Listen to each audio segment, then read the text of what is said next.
Welcome, welcome. I'm so pleased to be with you here today and to share my webinar, Big Branding for Small Businesses. So what are we going to look at today? Very briefly, I'm going to let you know who I am, a little bit about my background. Then we're going to look at what a brand is and how branding can be used to transform your business, and why it's so important to take the time to look at your brand positioning. There are just so many benefits, which I'm going to tell you about. And then critically, we're going to look at how you can create your positioning, and I'll show you the step-by-step way you can do this, and you can start to do it with me today. I'm going to show you a brilliant psychological shortcut that can help you articulate what your brand is and communicate this to your clients in a way that really connects with them at a deep level. So we have quite a lot to crack through, so let's get going. I hope you've got a pen, a paper or an iPad at the ready, as I want you to look at your own brand as we work through this webinar today. So who am I? I'm a qualified and accredited coach, bringing a mix of branding, psychology and coaching to help small businesses buzz and thrive. I've got a couple of degrees in psychology, including a master's in business psychology. I've worked for a global ad agency in London, but making ads for global markets. And then I worked for a strategic marketing agency in Africa, where we did work across Africa and Europe. I've done a couple of coaching qualifications, again in Africa and then back in the UK. So through my 25 years career, I've really worked on people and brands all the way through. I do far more coaching now than consulting, so it's more about working with businesses that have got less than 10 people in them than the big projects I used to do for 32,000 people. But what I do bring is a lot of my big business branding expertise to small businesses, because if the big businesses are doing it, it clearly works, and I help the small businesses do it too. So, what is a brand? How do you stand out from the crowd? How do you let people know what you really stand for and are delivering? I find the problem is that often my clients don't have that clarity themselves, and I help them to clarify their brand positioning, and then they find that everything flows. So before we look at what a brand is, let's consider what happens if you don't have a brand. A product or service with an undifferentiated brand falls into commodity territory. It's just based on price. So to survive, you either need to reduce your price or give your product meaning. And you create meaning through a brand, through a promise. And of course, a promise is intangible. It is a thought in your customer's head. So to hold that space in someone's head, you need to appeal to the rational and emotional sides of their brain. You need them to understand the functional and emotional promise of your brand. So if we take an example of an everyday product, let's take shampoo. So the functional aspect is that it gives you clean hair. It offers to give added shine. You get confidence because you know your hair looks great. So that confidence is the emotional benefit, the emotional promise of the shampoo. And people buy on emotion. And this is something that all the big businesses understand. So functional for that shampoo is clean hair and added shine, but the emotional benefit is the confidence that that shine gives the customer. So what I want you to do now is just pause this recording and take 30 seconds to think about what are the main functional and emotional benefits that your business offers your clients. So press the pause button now. Okay, I hope you've had some good thoughts on the functional and emotional benefits of your brand. Another thing that big businesses understand is the importance of absolute clarity on their brand positioning. I believe that positioning works when it is on one page with a concise amount of words and images that sum up what the brand is about. These work to make a brand relevant, credible, and differentiated. Now, my clients know this analogy because I always talk them through it and they find it really, really useful. But if you think of a radio tuner, not the new digital one, but the old-fashioned analog ones, and think about the clarity you get when a station is tuned absolutely spot on. But if you're a little bit off, you get that fizz and fuzz, that annoying fizz and fuzz when you haven't got that clarity of a well-tuned station. And when that station is tuned properly, no matter how much you turn up the volume, you can always hear it clearly.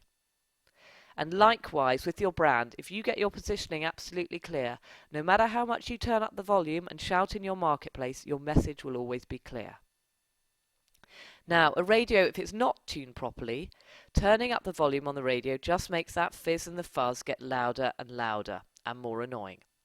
Similarly, with an unclear brand positioning, if you're not clear and no matter how, and you're shouting loud in your marketplace, that fuzziness just gets louder and no one will understand what your business is about. Likewise, you need distance between your radio stations on your tuning. You don't want them blending into each other. And it's the same with brands. You want distance between your competitors. You want to stand out from them. So you've got your own clear area. So a clear brand positioning works in many ways. It gives you a vision to work towards. You know where you're going with your business. It focuses and really brings your offering to life. It differentiates you from your competitors. It gives you the basis for your look, tone and feel of your website and your logo. It's a great basis to brief agencies or employees if you have them, or virtual assistants who are working for you. And importantly, it gives direction for all the communications and marketing that you're going to do. And also, I've seen it with my clients, it makes them walk taller. When they know what they're about, they've got their clarity, they know what they're going to say to their clients, and they know their clients are going to listen, it gives them so much more confidence. So it really, really does bring many, many benefits. But you say, aren't brands more for big businesses? Often small businesses are told that the secret to success is finding a niche. But a niche without clarity of brand positioning is not a strong place to be. As I pointed out earlier, then you can only differentiate yourself on price, and it's just a race to the bottom. So my question is, why, if the big businesses are working hard at their brands, isn't everyone? It works. Believe me, it works. That's how the big businesses got so big. So I encourage you to do it too. Brands encourage trial. If you like a brand, you're going to be open to trying its brand extension products, and it's much cheaper to market to existing clients than new ones. Brands also create a preference. Blind taste tests, Pepsi beats Coca-Cola, yet Coca-Cola far outsells Pepsi, and that's because Coca-Cola has a much stronger brand. And brands command a premium. You pay far more for branded jeans than a local make, even though there's often not much difference in the quality. And brands encourage loyalty, which is why you'll go back to that flat pack store time and time again, even when the cupboard that it took you 4 hours to build falls apart. So we've looked at what a brand is. It's an intangible space in someone's head. We've looked at the radio analogy of the benefits of getting that crystal clear positioning. And we've looked at why it's worth using big business branding techniques to apply to your business. But of course, you don't have a big business budget. So now we come to the second main thing I wanted to share with you. And this is a shortcut that you hold within yourself. And it just takes the time to slow down and listen to what you have to say about your brand in terms of its brand archetype. So what are archetypes? If you've seen my blog, you will have read that there are hundreds of Cinderella stories around the world. And it's not always the same Cinderella, but the main thrust of the story is similar. It's about a poorly treated girl who wins the heart of a rich and powerful man. This imprint of a poor girl treated unfairly is an archetype. These archetypes are not learned or acquired, they are just there. They cover a range of concepts, for example, evil, mother, happiness. Archetypal images represent fundamental human desires and evoke deep emotions within us. We all understand such things as the bad guy's dangerous, the wise old man can be trusted, The Joker is unpredictable. We can often articulate the actions and attitudes of these characters. It's almost like they give a voice to human nature, and we can recognize them because we've been programmed to do so. So the renowned psychiatrist and psychotherapist Carl Jung proposed that we all have our own individual unconscious, and there's also a collective unconscious that is present in us all. It's a strange concept that the human mind is not purely personal, and when I started looking at the world of archetypes, I certainly found that a bit strange. So before I talk about how to relate these to brands, let me answer the question I'm sure most of you are asking: why have I got a glass of wine on this slide? So if you ask people to think of a wine glass, they will all think of a glass with a similar shape and contour.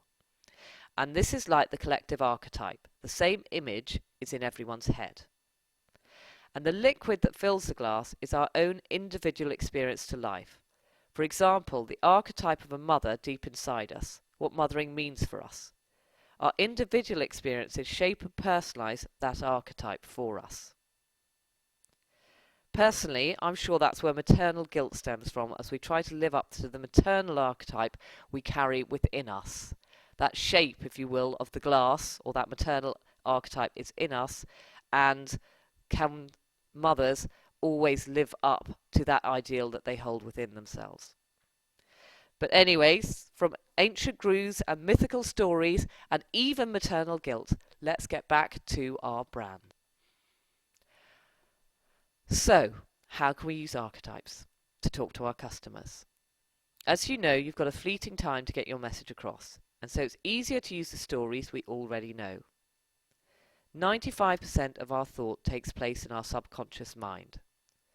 So we can use brand archetypes to communicate what our business is about and tap into the way that people think. We understand archetypes in a holistic way. We know how they will behave in a certain situation. So Virgin is the outlaw or the maverick, the Robin Hood brand taking on the established corporates for the benefit of the consumer. Brands that behave consistently in line with a particular archetype are easier to understand and can be used to build a consistent, powerful and meaningful brand. Now, a word of warning. Archetypes are everywhere, and it can therefore be very easy to get tied up in knots once you start exploring the world of archetypes. So what I want you to do is just concentrate on your brand archetype. Otherwise, you really will tie yourself up in knots. I've seen my clients do it. So what I want you to do is think about your brand vision. So not the archetype as it is today, but what you want your brand to be.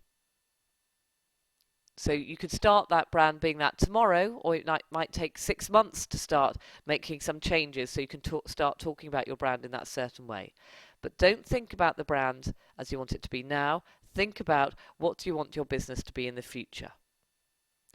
So as an example, I work with a company in the lobbying and PR field, and they wanted to move away from being seen as the guys that are fun to have a catch up with and a beer in the pub, the regular guy, to something closer to the Financial Times or the New York Times.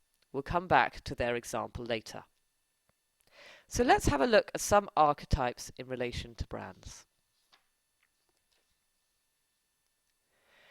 Here are the 12 archetypes that are used most commonly in branding and advertising. Each type has its own set of values, meanings and personality traits, and they can provide rich inspiration for your brand. So what I'm going to do is talk through these archetypes in more detail, and as I talk I want you to think about your own brand and write down the archetypes that you feel relate to you and your brand the most. And again, as I said, think about the brand you want it to be, not as it is now. Think about the one you like your business brand to be in the future. So if I go from the top, the magician. Is your brand the magician? Does it make things happen? Does it make dreams come true? Does it promise to transform people either inside or out? Is it a catalyst which makes a sudden or fundamental difference? So example, Smirnoff Vodka is an example of that sort of brand. Axe or Lynx deodorant. Steve Jobs was a magician. Is your brand a maverick? Do you break the rules? Is it a rebel or a revolutionary? Is it overturning something that isn't working, challenging the status quo? Is it edgy and nonconformist? Does it make people feel empowered? As humans, we're all working towards goals or needs. For example, someone might be an accountant during the week and riding their Harley Davidson at the weekend, and that allows them to tap into a need to feel like a rebel. So think about the need behind your brand. What need does your brand fulfill for people? Is your brand the jester? Is it about living in the moment, enjoying life to the full? Is it about irreverence or escapism, lightness and surprise? Are you delivering a hard truth through this archetype?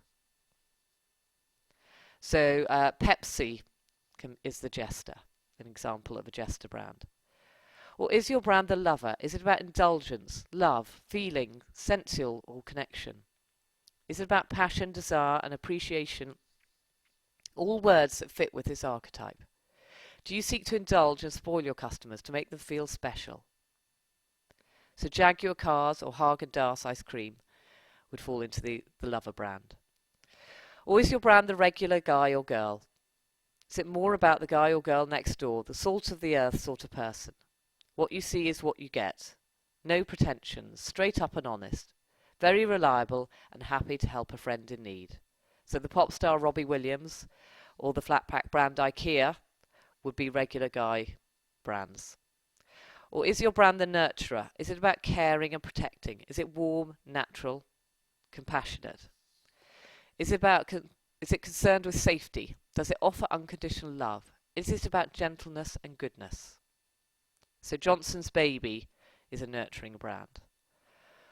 Or is your brand the ruler? Is it about authority, high standards, bringing order and control? Is it about stability and strength, prosperity and prestige? Is it a role model? So Microsoft, with such a large influence around the world, is an example of a ruler brand. Or is your brand the creator? Is it more about creativity and imagination? Is it a little bit eccentric? Is it inspirational and positive? Does it help people see new possibilities? Is it about self-expression or enhancing self-esteem? Or escapism and fantasy? So Lego, Crayola, Swatch, these are all creator brands. Or is your brand the innocent? Is it about goodness, morality, purity and simplicity? Is it to do with nostalgia or childhood? Optimism, simple solutions to a problem. Does it have strong ethical values? So Dove's soap care range, innocent smoothies, they will be brands. Or is your brand the sage? Is it about providing expertise or information to customers? Are you encouraging people to think? Are you the expert or the scholar who's been there and is now happy to act as a mentor teacher? Sage is often a strength of character and serenity. So BBC, Gallup, Opinion Polls, Financial Times, they're all sage brands. Or is your brand the explorer? Is it about the open road and experiencing new things, about the great outdoors and being a pioneer? Does it help people find out who they are, freedom and experience? Does it help people to be true to themselves? Is it rugged? Is it sturdy? Marlboro, Marlboro cigarettes and Patagonia clothing, the explorer brand. Or brand is fast and confident, battle on at all costs to save the day. Is it the rescue superhero, Dragon Slayer? Does it act with confidence and courage on the side of good? Does it triumph through adversity? So next and the Olympics would be examples of hero brands. So I hope that's given you some thought for your brand. And as you can see, they each are very different and they all have different facets to their personality. So if we consider a household cleaning product, if you're thinking about how we're going to brand this, you might start by discussing whether your brand is a hero fighting against dirt and germs, or an innocent promising a return to the natural, fresh simplicity, or a nurture caring for and protecting your family. So having decided your archetype, you can then flesh out its particular nuances. So what I want to do now is just get you to think about, just to really immerse yourselves in the archetypes, I'm going to get you to think about 4 different car brands and what archetypes you think they are. So I just want you to see how different categories can have different brands in different archetypal territories. So if I ask you to think about an SUV, so a 4x4, what kind of archetype would you say fits with that the most? So have a think if you look through those 12. So yes, most SUVs are generally in the Explorer brand. Um, but of course, an awful lot of SUVs are actually used in the cities, so they're not actually out and exploring. They are on tarmac and might never ever get near anywhere that was in Explorer territory. So that is sometimes we get ads talking about the urban jungle. So it's tapping into that Explorer territory, but actually the advertisers know that a lot of the time the people buying the SUVs won't actually be out exploring. So again, talking about the urban jungle. So Volvo, what archetype would you say that was? If you have a look through those 12.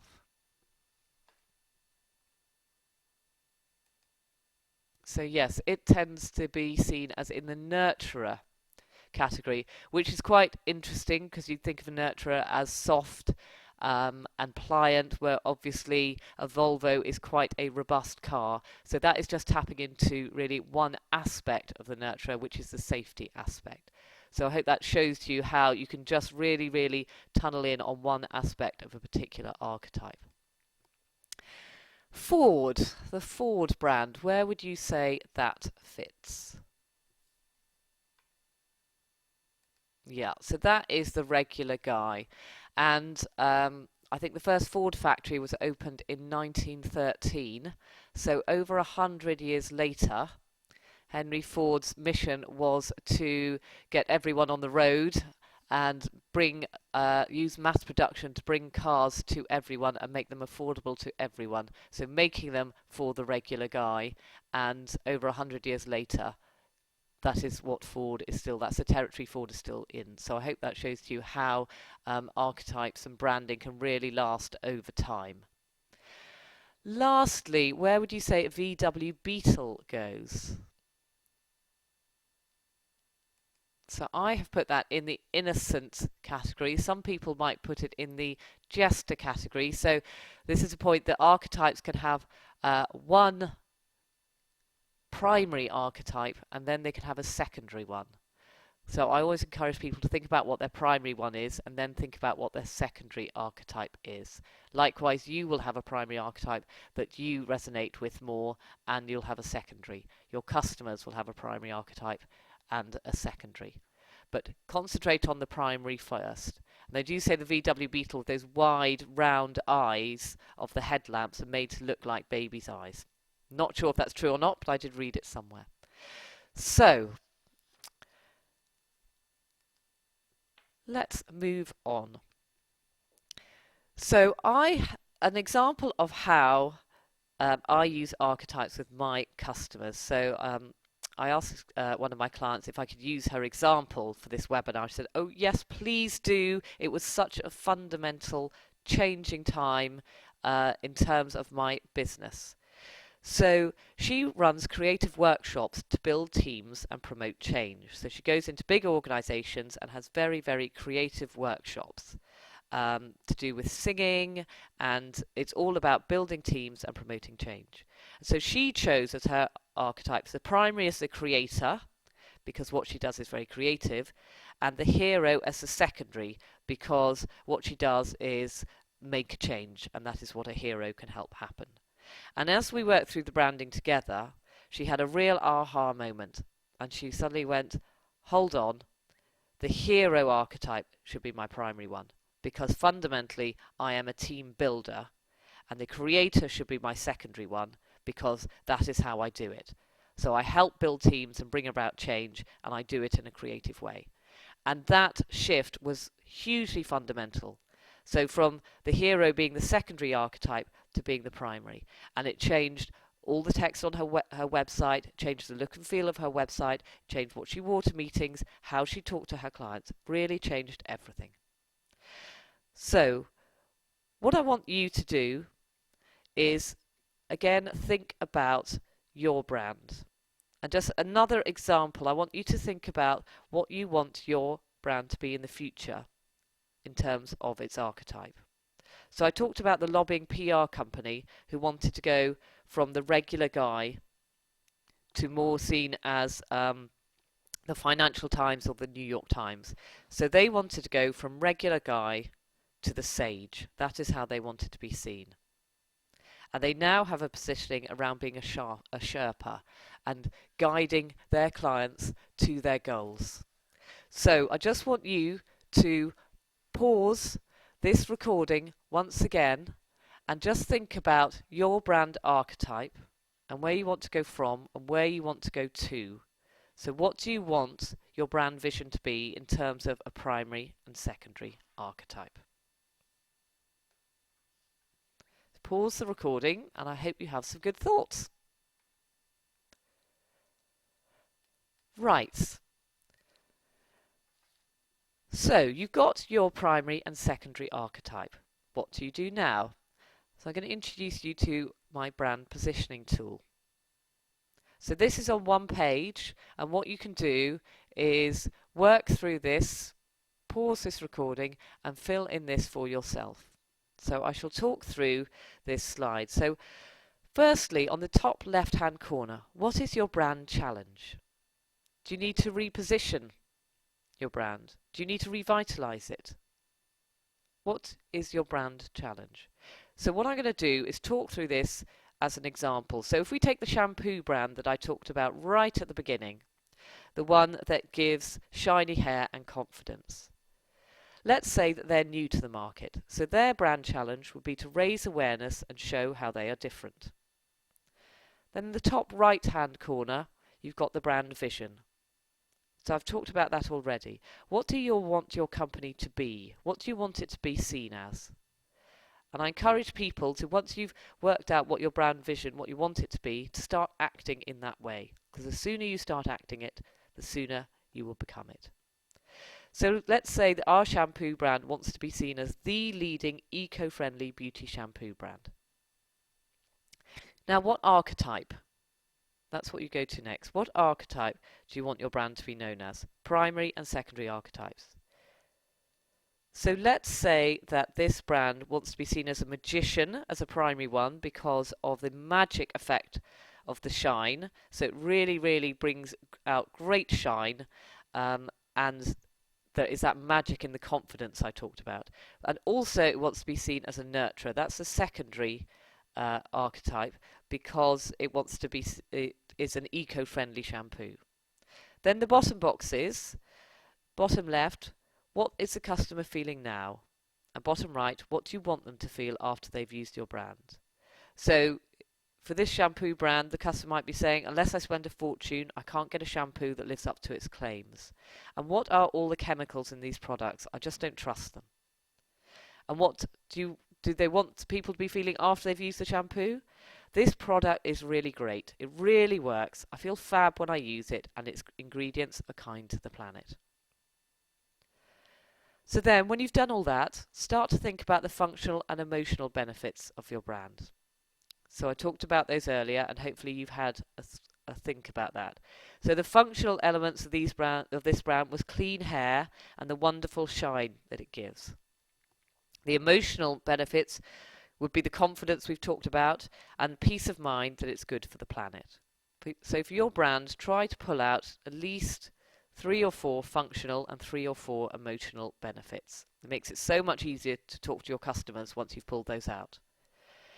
And then the bottom left of the circle is the reasons to believe.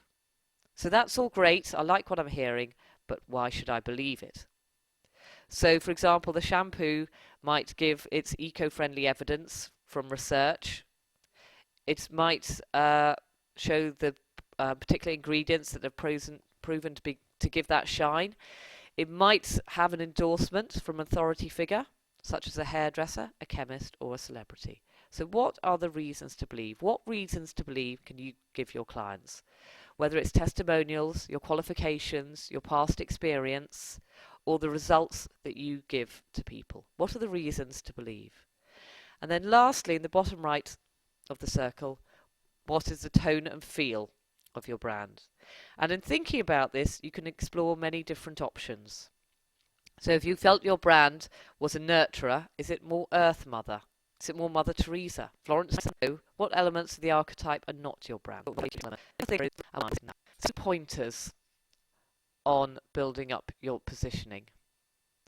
So first, way to do back more. So I get people to make every word count. Resist trying to put everything in. Be discriminating. Make that page actually quite clear. Rather than sentences, use individual words. Really push your thinking, because the more clarity you get, the more clear that brand positioning, if you think of that radio analogy, the more clear your station will be. Avoid bland and generic words. Be specific. I talk to my clients about empty words. Don't use words like great, brilliant, fantastic. What do they mean? They don't mean anything. Why is your brand fantastic? Why is it brilliant? What does it do that makes it so great? Really dig down.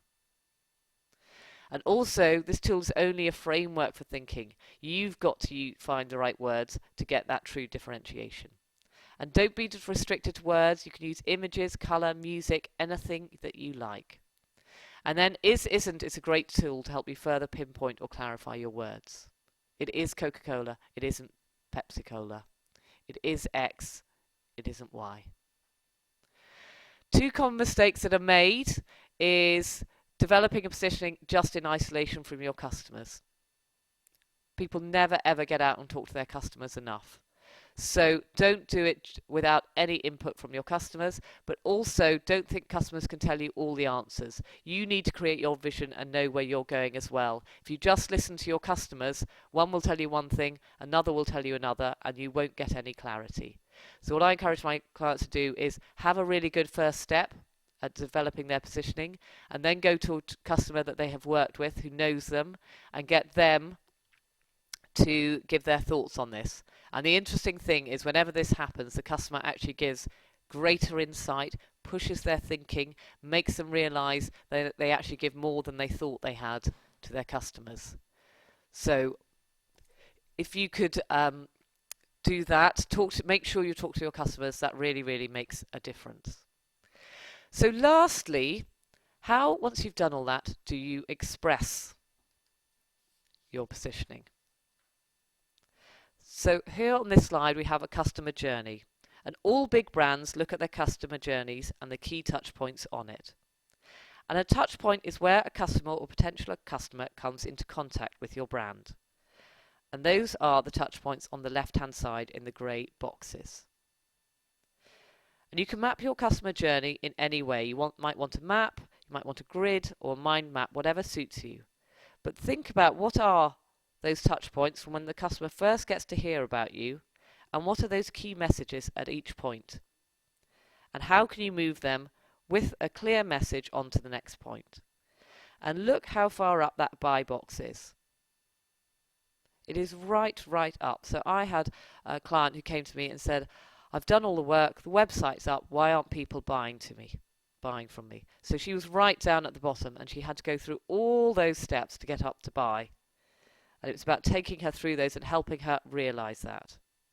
And the stages between each of those, it could take months, it could take weeks, or it could just take a few moments.